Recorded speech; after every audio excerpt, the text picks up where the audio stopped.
Salam Pramuka. Assalamualaikum warahmatullahi wabarakatuh. Saya Ratu Arta Luki Dewantari dari SDIT Salman Al Farisi Yogyakarta, tergabung dalam kelompok 16 Dahlia. Hari ini kami akan menyampaikan tentang usia psikologis seorang pramuka penggalang. Sebagaimana kita ketahui bersama bahwa usia penggalang adalah usia pada 11 sampai 15 tahun, di mana secara psikologis pada usia tersebut anak-anak akan memiliki beberapa ciri, di antaranya masih tergantung pada orang dewasa, jadi belum bisa mandiri ya, masih tergantung pada orang dewasa. Di sini peran kita sangat penting sebagai orang dewasa yang ada di sekeliling anak-anak.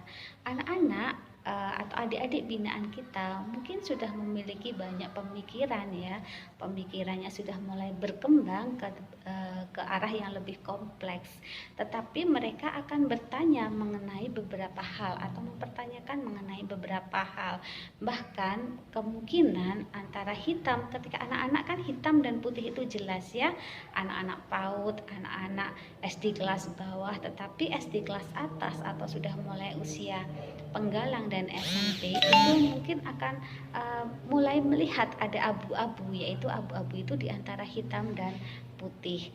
Keputusan untuk menempatkan abu-abu itu ke hitam atau ke putih ini benar-benar sangat dipengaruhi oleh orang-orang dewasa yang ada di lingkungan sekitarnya untuk memberikan penguatan dan arahan yang jelas bahwa abu-abu ini memang bisa ke putih atau memang ke hitam, artinya memang benar-benar tidak boleh dilakukan.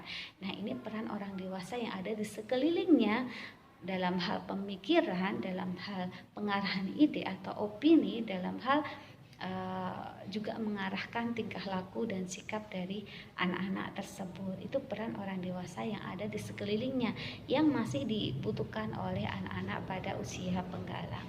Contoh kecil, ketika anak-anak sedang menjelajah, misalkan menemukan sebuah pohon buah, sementara anak-anak lapar gitu, mungkin dan di jalan itu tidak tahu pohon buah itu milik siapa ya, bukan milik seseorang gitu. Anak-anak melihat itu sebagai hal yang abu-abu. Kenapa? Karena kalau mengambil itu apakah jadi hitam atau apakah jadi salah atau tidak, karena buah tersebut ada di jalan, tidak ada pemiliknya. Nah, ini peran kita sebagai orang dewasa yang untuk menguatkan atau memberikan dasar yang kuat bahwa kalau memang pohon itu ada di jalan berarti milik pemerintah ya, berarti memang untuk warga negara semuanya boleh diambil. Tetapi kalau pohon itu ada di halaman paling luar milik seseorang, milik rumah seseorang, maka itu benar-benar tidak boleh diambil karena itu miliknya orang tersebut, walaupun sangat dekat dengan jalan, tetapi masih berada dalam wilayah tanah pemilik rumah tersebut. Nah, ini adalah daerah abu-abu yang harus kita kuatkan kepada anak-anak ketika dalam berkegiatan. Nah, yang berikutnya usia 11 sampai 15 tahun atau usia penggalang ini adalah anak-anak masih mencari identitas diri. Nah, ketika anak-anak mencari identitas diri, tugasnya orang-orang dewasa di sekelilingnya itu adalah sebagai engarso sung tulodo, memberikan contoh yang baik. Sehingga anak-anak ketika mencari identitas diri, dia akan berusaha mencari figur. Entah figur itu ada di rumahnya, atau di sekolahnya, atau di lingkungannya, lingkungan masyarakat, atau bahkan di lingkungan bermainnya. Ketika kita menjadi teman mereka bermain dalam kegiatan pramuka atau teman rekan mereka dalam kegiatan pramuka, kita juga harus bisa memberikan figur yang baik. Ketika anak-anak menemukan figur yang baik, dia akan berusaha untuk mencontoh figur tersebut. Tetapi kalau figur yang dia temukan kurang ideal, misalkan ya, kita bayangkan saja kalau contohnya kurang ideal, nanti hasilnya seperti apa gitu. Maka kita sebagai orang dewasa di sekelilingnya, ketika anak-anak usia penggalang itu mencari seorang figur, maka kita juga harus bisa menyediakan, atau paling enggak kita memberikan contoh cerita tentang figur-figur yang luar biasa, sehingga anak-anak itu bisa berfigur pada orang-orang dewasa tersebut yang memang baik, luar biasa. Sekarang tren, beberapa waktu yang lalu sempat ada tren ya, ketika film Joker itu booming gitu, anak-anak sepertinya ada sedikit pergeseran gitu, menjadikan figur Joker itu sebagai figur yang harus dicontoh. Nah itu kan sangat menyimpang ya, karena kita tidak berharap itu terjadi. Maka kita harus bisa menghadirkan contoh-contoh baik dalam cerita ataupun dalam kenyataan tentang figur-figur yang kuat, yang baik bagi anak-anak, sehingga anak-anak termotivasi untuk mencapai atau menyerupai figur tersebut. Berikutnya adalah mempertanyakan peraturan, karena anak-anak usia penggalang itu secara psikologis ya sudah mulai berkembang pemikirannya, maka dia akan mulai mempertanyakan beberapa peraturan. Misalkan, kenapa sih kita harus antri gitu, kenapa sih kita harus memasak, kan enak kalau kita beli, lebih praktis. Itu kita harus memberikan arahan atau alasan yang jelas kenapa peraturan itu diterapkan, kenapa harus begini, kenapa harus begitu. Ketika anak-anak merasa kenapa harus repot-repot memasak di alam, kita kan bisa ya pesan GoFood atau Grab, dan waktunya mungkin bisa kita gunakan untuk belajar. Itu bisa terjadi di pemikiran anak-anak. Tetapi kita harus menguatkan kenapa harus kita harus memasak misalkan, karena suatu saat kita harus terjun di masyarakat dan tidak selalu setiap saat kita menemukan Grab atau Gojek. Nah ini akan menguatkan anak dan mau melakukan hal itu dengan sukarela. Seperti misalkan, kenapa kita harus belajar sandi, kenapa kita harus menjelajah alam, gunanya apa gitu. Kenapa kita harus capek-capek seperti itu? Anak-anak pada usia penggalang akan mulai mempertanyakan berbagai macam hal seperti itu. Kalau kita tidak bisa memberikan arahan atau alasan yang jelas, akan membuat tujuan mereka kabur, sehingga tidak mendapatkan manfaatnya ketika melakukan kegiatan pramuka. Kemandiriannya nggak dapat gitu.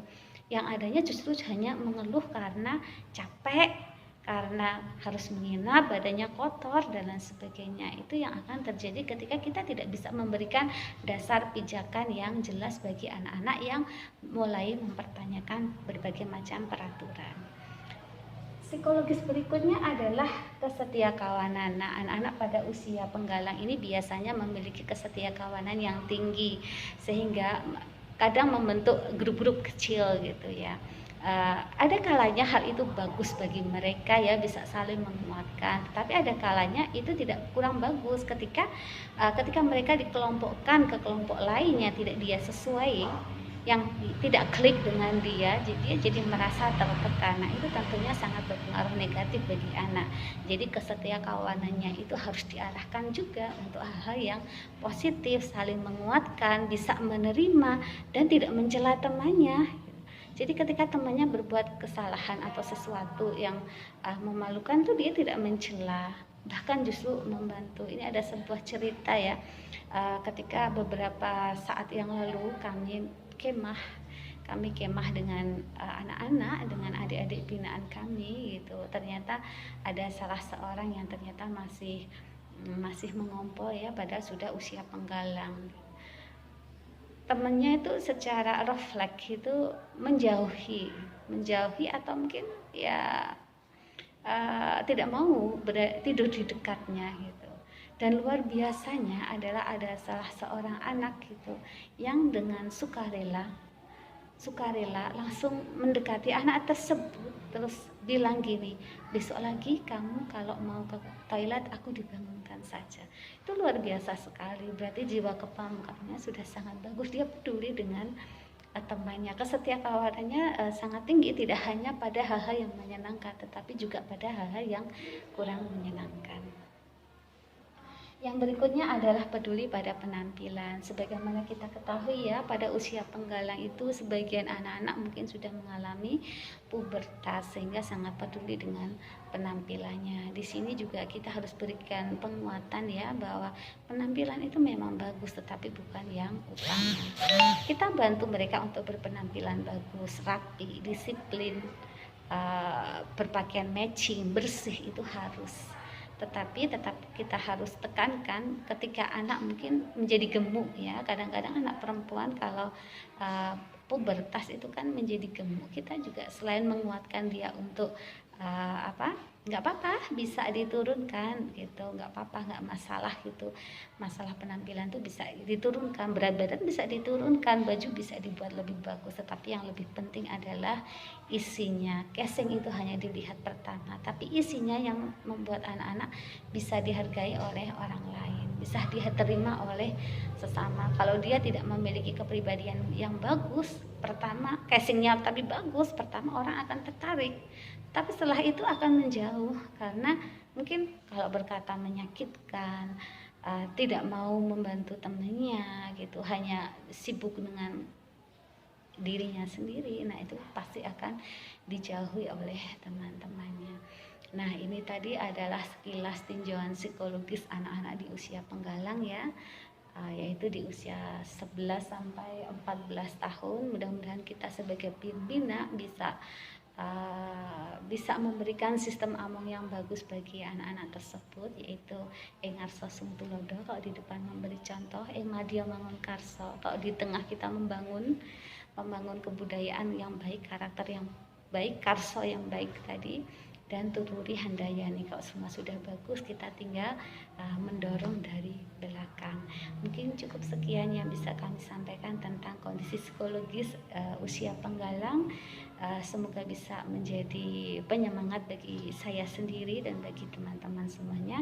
Kalau ada kurang dan lebihnya kami mohon maaf. Wabillahi taufiq wal hidayah. Wassalamualaikum warahmatullahi wabarakatuh. Salam Pramuka.